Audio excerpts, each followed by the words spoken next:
Hello friends, आज मैं आपको अपने इस वीडियो में यूटेराइन प्रोलैप्सिस बच्चेदानी का अपनी जगह से नीचे को आ जाना उसके बारे में बताऊंगा और उसके ट्रीटमेंट के लिए जो हमारा कॉम्बिनेशन फार्मूला मेडिसिन है उसके बारे में बताऊंगा। आप ये वीडियो मेरा पूरा देखें, पसंद आए तो इसको लाइक करें, शेयर करें, सब्सक्राइब करें और बेल आइकन ज़रूर दबाएं जिससे जो भी मैं वीडियो डालूं उसका नोटिफिकेशन आपके पास पहुंचता रहे। तो मैं डॉक्टर अशफाक, मैं आप सबका अपने चैनल में बहुत बहुत वेलकम करता हूं।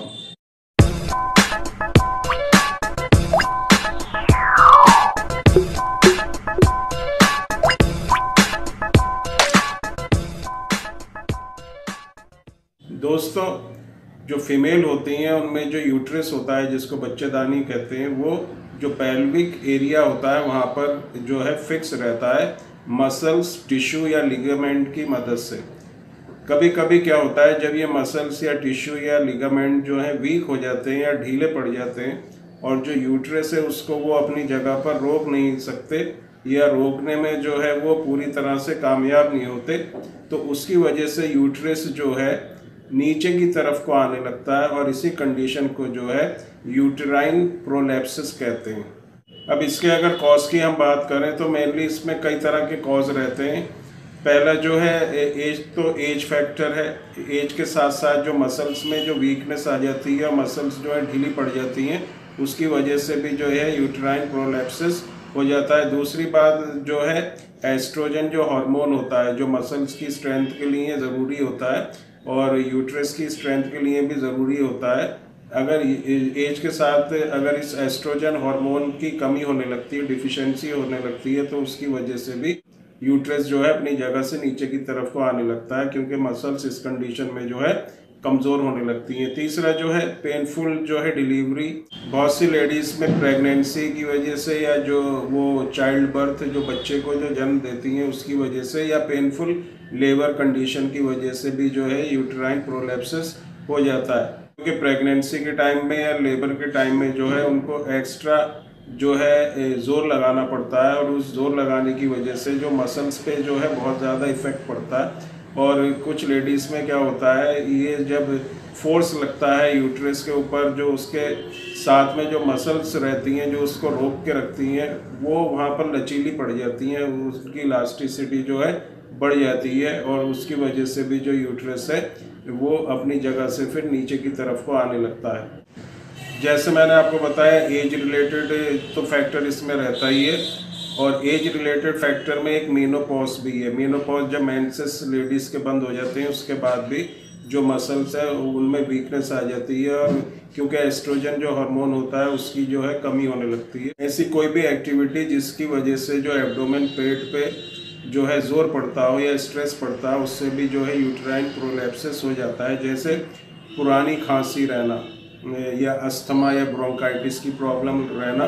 अगर लेडीज़ के अंदर खांसी बहुत ज़्यादा रहती है और ये कई महीने और साल तक रहती है, तो उससे भी जो यूटेराइन जो मसल्स होती हैं वो ढीली पड़ने लगती हैं और प्रोलैप्सिस ऑफ यूट्रस हो जाता है। इसके अलावा अगर लेडीज़ को कॉन्स्टिपेशन की प्रॉब्लम रहती है, क्रोनिक कॉन्स्टिपेशन, और मोशन जो है साफ़ नहीं होते, खुलकर नहीं होते, जिससे स्ट्रेनिंग होना होती है और जोर लगाना पड़ता है, उससे भी जो है ये यूटेराइन प्रोलैप्सिस हो जाता है। या ओबीस, अगर किसी लेडी का जो वेट है बहुत ज़्यादा है तो उससे भी जो है उसके यूट्रस या उसके आसपास जो है प्रेशर पड़ता है और उसकी वजह से भी जो है यूटेराइन प्रोलैप्सिस होती है।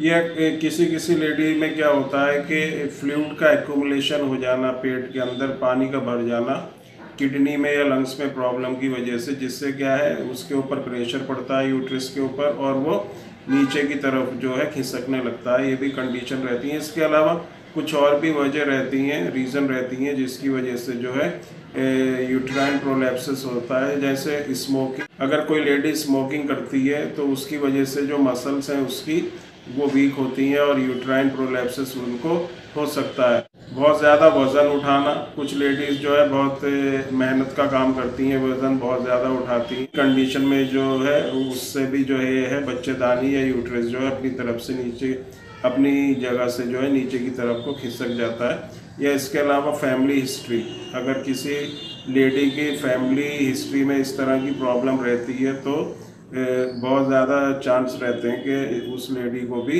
इस तरह की कॉम्प्लिकेशन या प्रॉब्लम हो सकती है।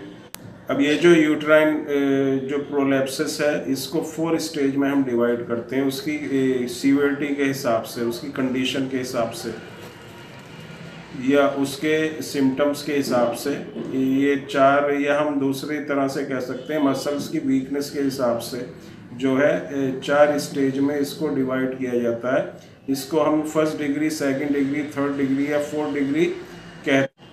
फर्स्ट डिग्री में क्या होता है, जो सर्विक्स होता है या जिसको हम कहते हैं यूट्रस या बच्चेदानी का मुंह, वो थोड़ा जो है नीचे की तरफ को खिसक जाता है, वेजाइना जो होती है उसके मुंह की तरफ को। इस तरह की अगर कंडीशन होती है तो ये फर्स्ट डिग्री यूट्राइन प्रोलेप्सिस होता है। सेकंड डिग्री में क्या है, ये उससे थोड़ा ज़्यादा होता है। जो सर्विक्स होता है, बच्चेदानी का जो मुंह होता है, वो वेजाइना के अंदर को आ जाता है, मतलब वेजाइना के जहाँ ओपनिंग होती है उस तरफ को थोड़ा थोड़ा उस साइड में आने लगता है। इस तरह की कंडीशन होती है तो इसको सेकंड डिग्री यूट्राइन प्रोलेप्सिस कहते हैं। सेकंड डिग्री में जो बच्चेदानी है वो बाहर बिल्कुल नहीं आती, लेकिन जो वेजाइना का जो मुंह होता है उसके वहाँ तक पहुँच जाती है। इसके बाद जो थर्ड डिग्री होता है उसमें क्या है, जो यूट्रस होता है वो जो वेजाइना होता है उससे बाहर की तरफ उसका थोड़ा सा पार्ट जो है यूट्रस का वेजाइना के बाहर को आ जाता है। और इस तरह की अगर कंडीशन होती है तो इसको थर्ड डिग्री यूट्राइन प्रोलेप्सिस कहते हैं। इसके बाद जो फोर्थ डिग्री है और जो बहुत ही सीवियर कंडीशन होती है, इसमें जो मसल्स हैं बिल्कुल ही लूज पड़ जाती हैं और मसल्स जो है बिल्कुल भी यूट्रस को या बच्चेदानी को जो है रोक के नहीं रख पाती।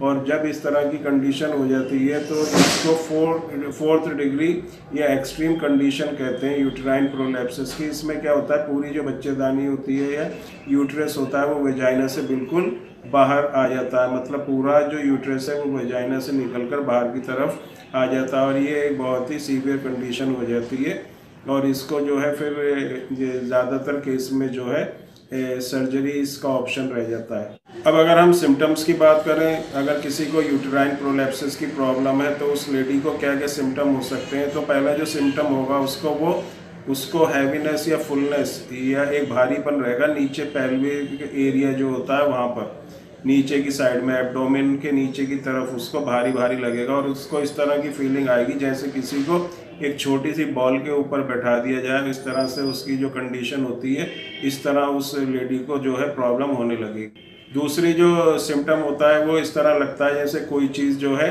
वेजाइना से बाहर को निकल के आ रही है, क्योंकि जब यूट्रस जो है अपनी जगह से खिसकने लगता है, नीचे की तरफ आने लगता है, तो ऐसा लगता है जैसे कोई चीज़ वहाँ से नीचे की तरफ को या बाहर की तरफ को आ रही है। तो इस तरह की भी फीलिंग होती है।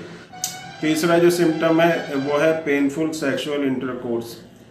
सेक्सुअल कांटेक्ट के टाइम में पेन होना, क्योंकि बच्चेदानी जो है यूट्रस अपनी जगह से नीचे की तरफ होता है, तो इंटरकोर्स के टाइम पर जो है पेन होता है लेडी को, ये भी इसका एक सिम्टम है।